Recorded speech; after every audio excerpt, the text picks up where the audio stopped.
pour pouvoir faire son propre système domotique avec un Raspberry qui est là. On a besoin au minimum d'une alimentation. Ensuite, également d'entrée et de sortie. Donc, ce type de carte, par exemple, qui nous permet d'avoir et des entrées et des sorties. Le tout étant auto-isolé, donc protégé contre les surtensions,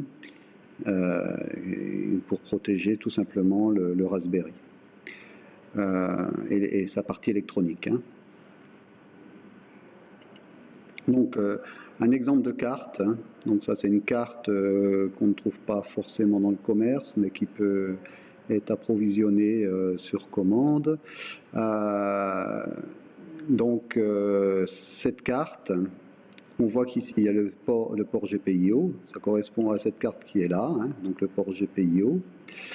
Il y a également ici 12 entrées, 5 à 24 volts DC. Donc, on peut utiliser une alimentation externe pour alimenter nos contacts. Hein. Donc, imaginons qu'on ait une batterie 12 volts qui alimente notre système domotique. Eh bien, on va mettre par exemple ici le commun et puis si on a un bouton, au niveau du bouton, on ramène le 0 volt, enfin le 12 volts au bouton. Et puis ce bouton, si on ferme son contact, il va avoir le 12 volts qui rentre ici, ce qui fera que la GPIO 8 sera activée. Pareil pour la 7, etc., etc. Donc ça peut être un radar, ça peut être tout ce qu'on veut. Le tout étant par rapport à ce 0 volt. Hein.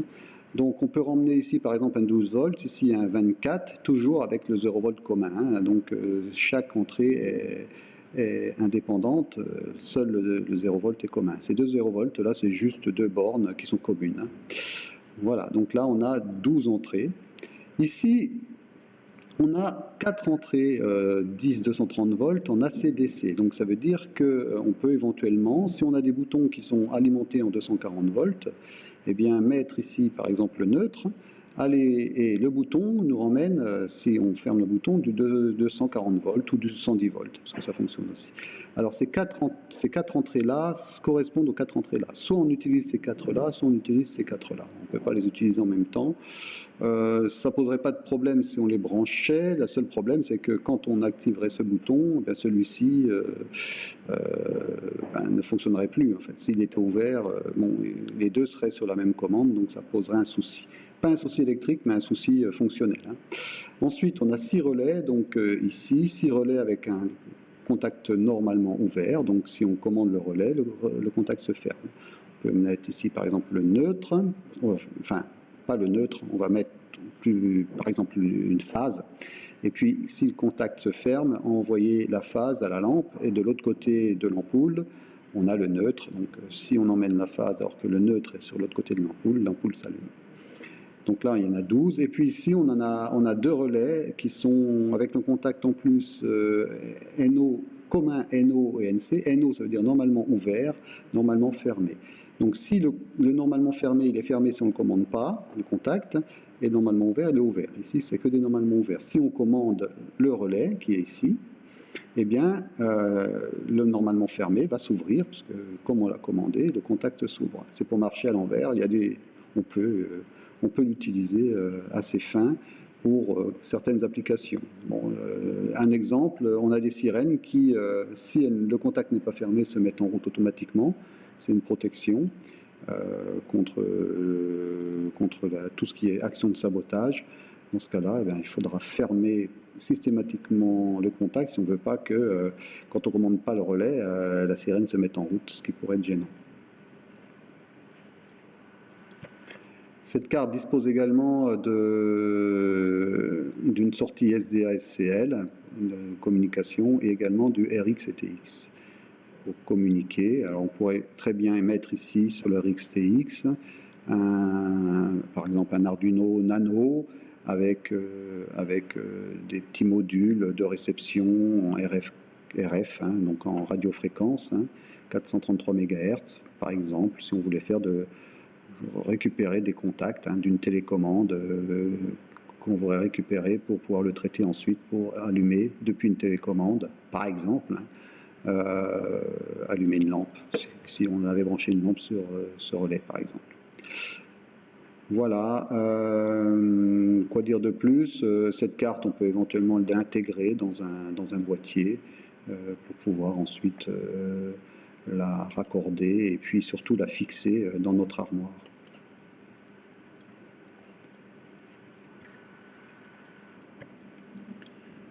Donc le Raspberry, il a déjà des supports qui sont vendus directement. Alors là, c'est un Raspberry Pi 3, mais il y a maintenant le Pi 4, hein, il y a les supports qui vont sur rail.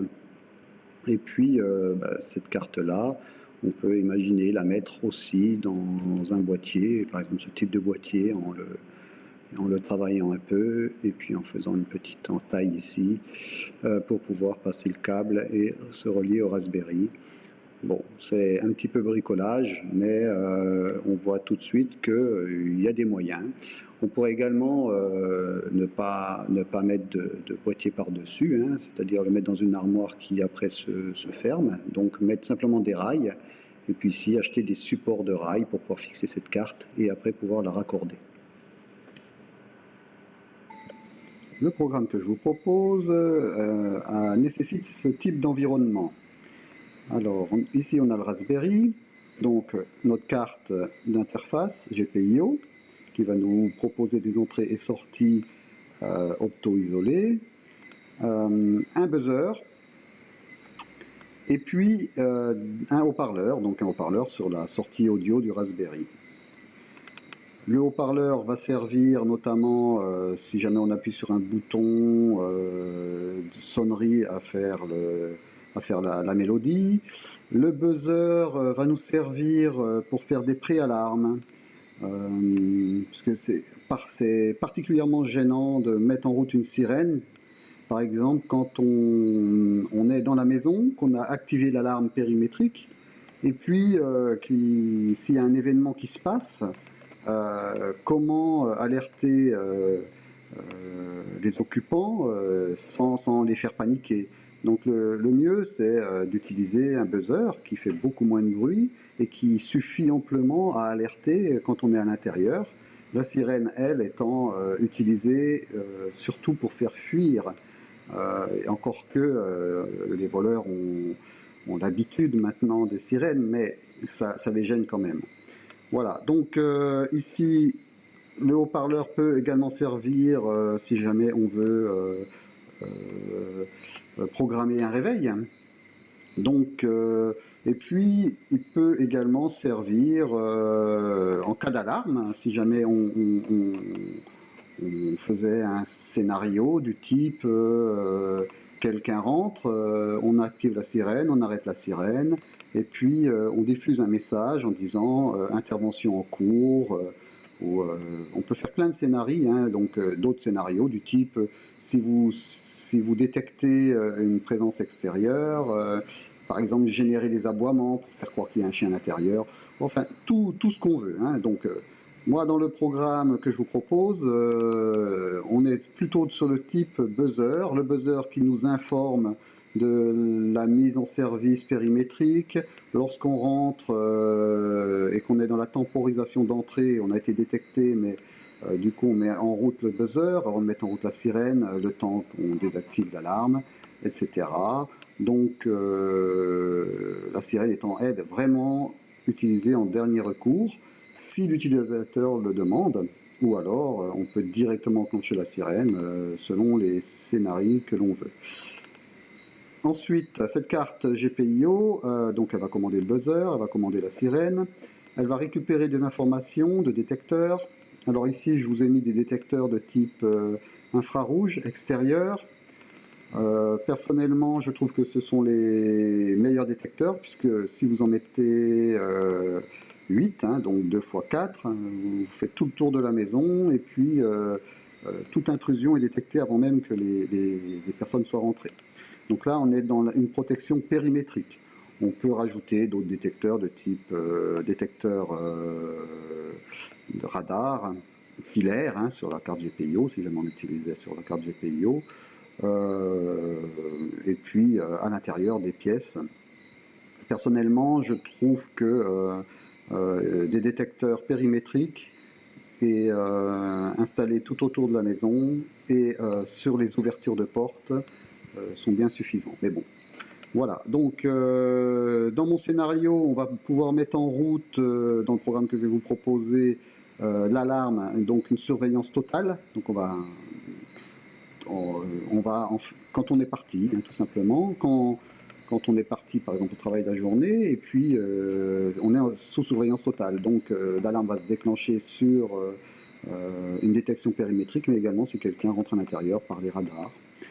Ensuite, si on veut faire des commandes à partir, par exemple, allumer une lumière et la servir, alors si on veut quand même pouvoir l'allumer avec un bouton, ben on va brancher des boutons pour pouvoir allumer la lumière, mais en même temps, cette lumière, elle pourra être commandée via une horloge, donc un calendrier, si on veut par exemple que cette lumière s'allume tous les jours de 19h à 21h, etc.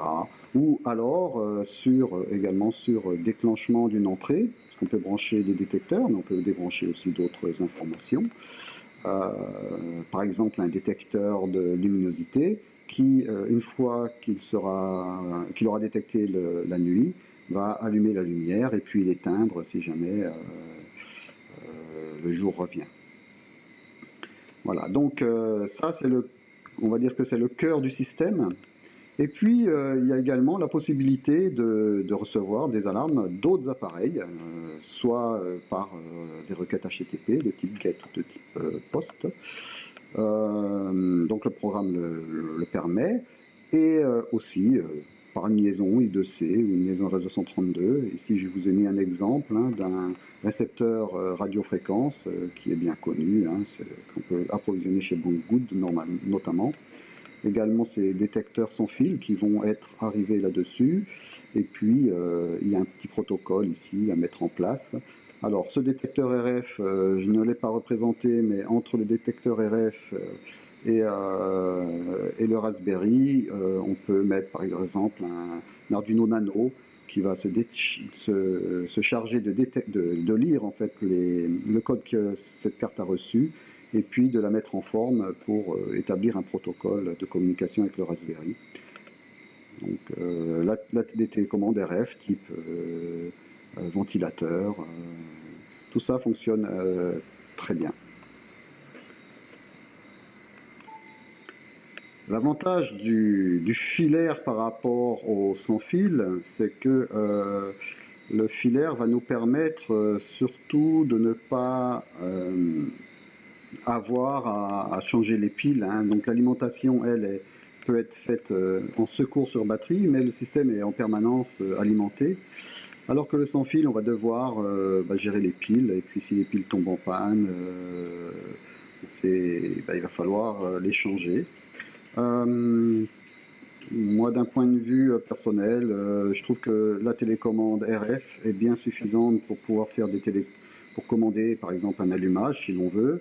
On pourrait le faire aussi à partir du réseau. Alors le réseau ici, ce serait un téléphone, tout simplement, une appli sur le téléphone qui va vous permettre de communiquer avec le Raspberry, envoyer une requête HTTP, et puis selon la requête reçue, commander telle lampe ou telle lampe. Voilà, donc de plus avec le téléphone, on va pouvoir consulter ce qui se passe dans le Raspberry et paramétrer les entrées et sorties, mettre en service le système,